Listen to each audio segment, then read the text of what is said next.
Welcome to my YouTube channel. आज मैं आपको इस वीडियो में क्लास 10th के चैप्टर नंबर 4 को समझाऊंगी। इस चैप्टर का नाम है कॉल का पास और इस चैप्टर के मुसन्निफ़ हैं मुंशी प्रेमचंद। तो मैं आपको इस वीडियो में इस चैप्टर से मुतालिक सभी अल्फाज मायने, इस सबक का खुलासा, टेक्स्ट बुक के सभी क्वेश्चन आंसर और ग्रामर से रिलेटेड सभी क्वेश्चन आंसर समझाऊंगी। तो सबसे पहले मुसन्निफ़ के बारे में जानेंगे, क्योंकि एग्ज़ाम में आपसे किसी भी शायर या मुसन्निफ़ का इंट्रो पूछा जा सकता है।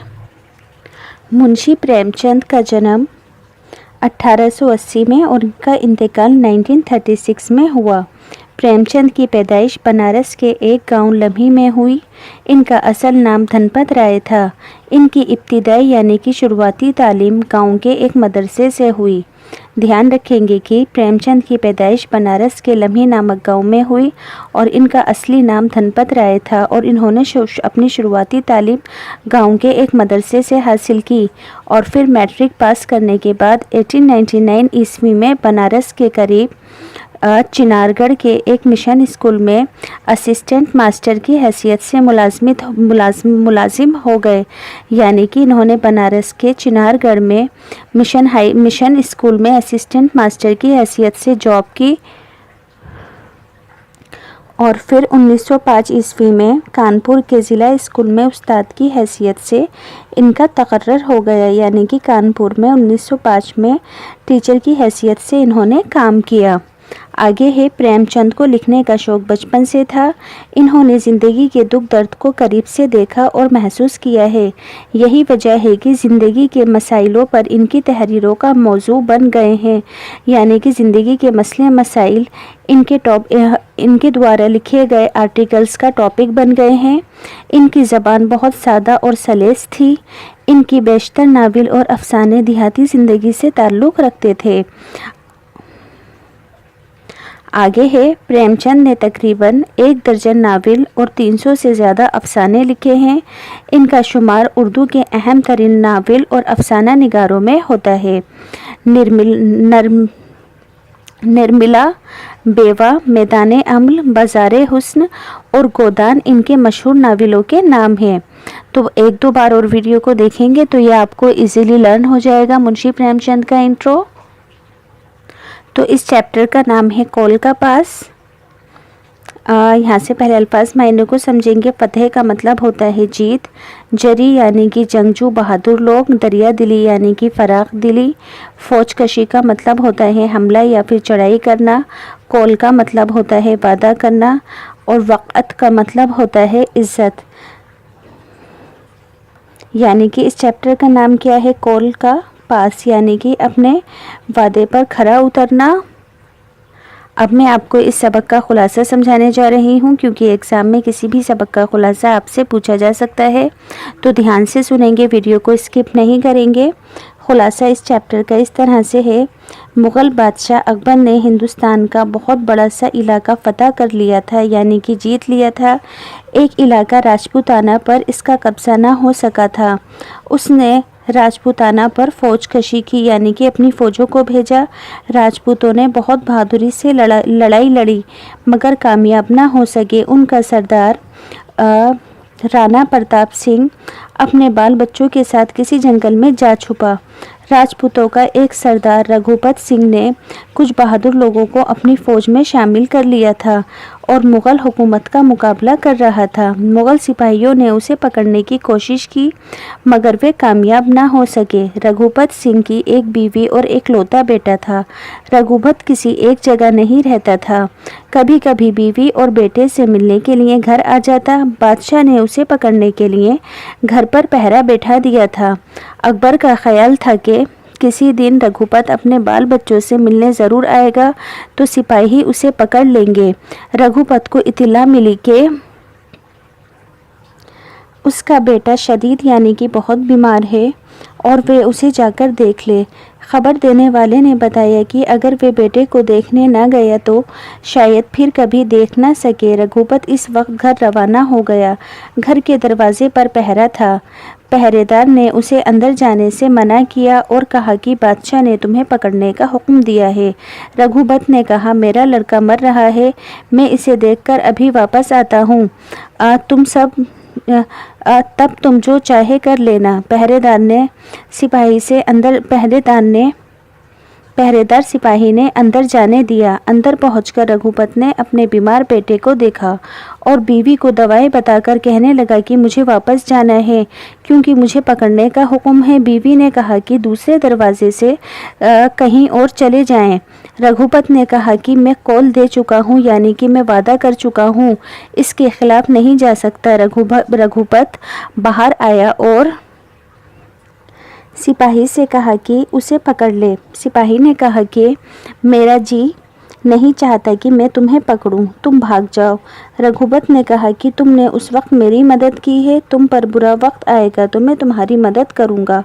और वे चला गया। कुछ देर बाद एक मुगल अफसर कुछ सिपाहियों के साथ आया और पहरेदार से रघुपत के बारे में दरियाफ्त किया, यानी कि पूछा। पहरेदार ने सूरत हाल से आगाह किया। अफसर ने पहरेदार को गिरफ्तार कर लिया और इसी वक्त रघुपत वहाँ आ गया और अफसर से कहा, तुम मुझे गिरफ्तार कर लो। अफसर ने दोनों को गिरफ्तार कर लिया और अगले दिन एक मैदान में कत्ल करने के इरादे से लेकर पहुंचा। वहां पहुंचकर जल्लाद को हुक्म दिया कि दोनों की गर्दनें उड़ा दो। जल्लाद ने तलवार उठाई थी कि उसी वक्त अकबर दूसरे अफसरों के साथ वहां पहुंचा। उन दोनों के मुताल्लिक दरियाफ्त किया। गिरफ्तार करने वाले अफसर ने तमाम बातें बताईं। अकबर ने पहरेदार को माफ़ कर दिया और कहा कि हर भले आदमी का दिल दूसरों का दुख देखकर पिघल जाता है।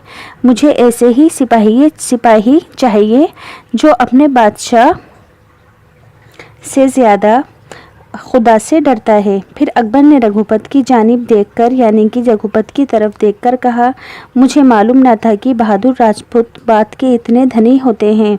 तुम्हारी बहादुरी और कौल के पास करने से मैं बहुत खुश हुआ। तुमको भी छोड़ा। रघुपत घुटनों के बल ज़मीन पर झुक गया और कहा, जिस रघुपत को आप इतनी मुश्किल से भी जीत ना सके, आज अपनी दरियादिली दिखाकर उसे जीत लिया। अब बहादुरों की वक़्त करना जानते हैं। अब मैं कभी आपका दुश्मन होकर तलवार ना उठाऊंगा। यानी कि रघुपत अब अकबर के सामने शर्मिंदा होकर ये सब अल्फाज कहने लगा। तो अब आप इस चैप्टर के खुलासे को भी कई बार सुनेंगे तो आप इजीली एग्ज़ाम में इसको लिख पाएंगे। टेक्स्ट बुक के क्वेश्चन आंसर को ध्यान से समझेंगे। सवाल नंबर 1, अकबर किस ख़ानदान का बादशाह था? जवाब में लिखेंगे अकबर मुग़ल ख़ानदान का बादशाह था।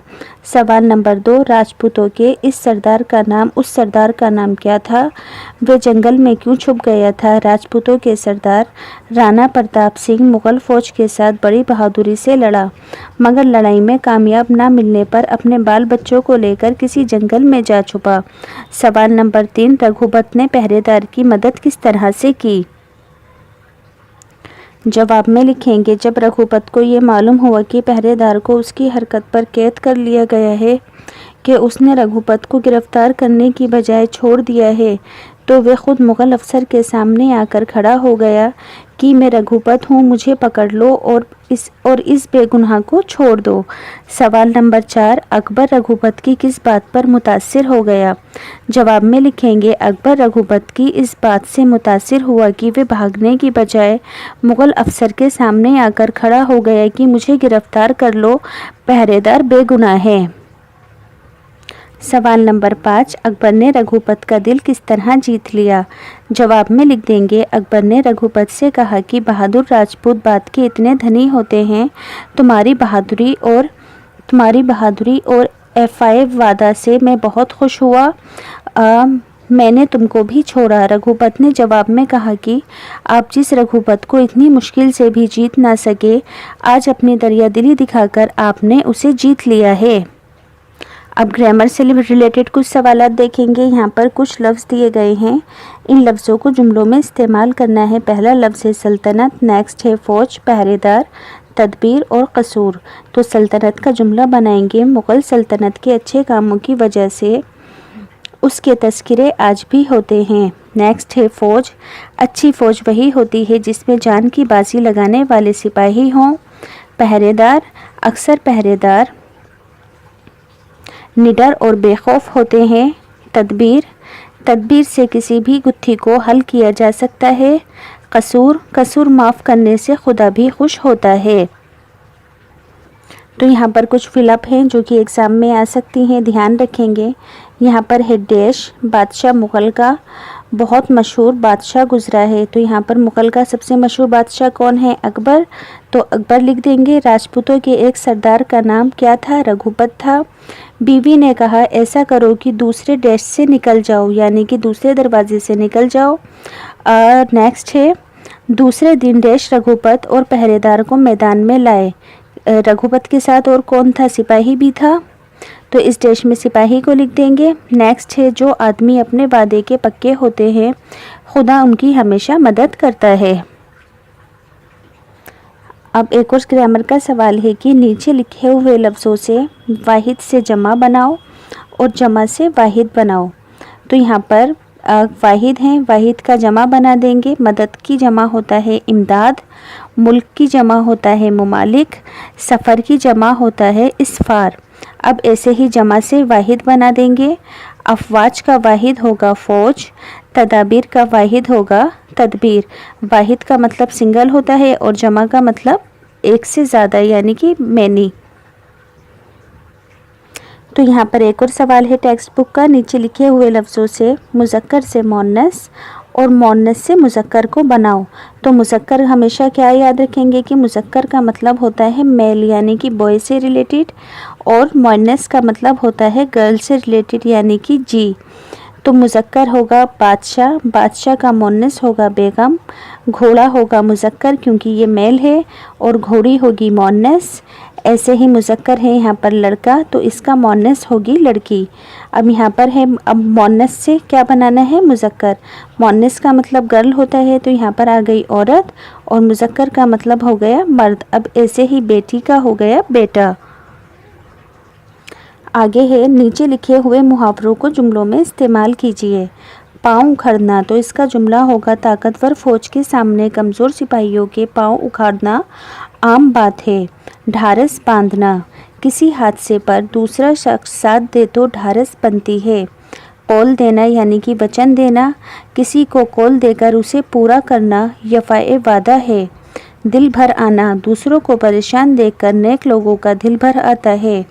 फूला ना समाना, गैर मामूली कामयाबी पर अक्सर लोग खुशी से फूले नहीं समाते। नेक्स्ट है नीचे लिखे हुए लफ्ज़ों के मुतज़ाद लिखिए। तो पहला है सच्चाई, सच्चाई का मुतज़ाद यानी कि उल्टा होगा झूठ। बहादुर का उल्टा होगा डरपोक, दुश्मन का उल्टा होगा दोस्त। अब नेक्स्ट है दुख, दुख का मुतज़ाद होगा सुख। कैद, कैद का मुतज़ाद होगा आज़ाद। नेक्स्ट है मोहब्बत, मोहब्बत का मुतज़ाद होगा नफ़रत। अब अगर आपको ये वीडियो आपके लिए यूज़फुल लगती है तो प्लीज़ चैनल को सब्सक्राइब कर दीजिए और वीडियो को अपने फ्रेंड्स के साथ भी ज़रूर शेयर कीजिए ताकि उनका भी फ़ायदा हो सके, और लाइक और कमेंट करना हरगिज़ ना भूलिए।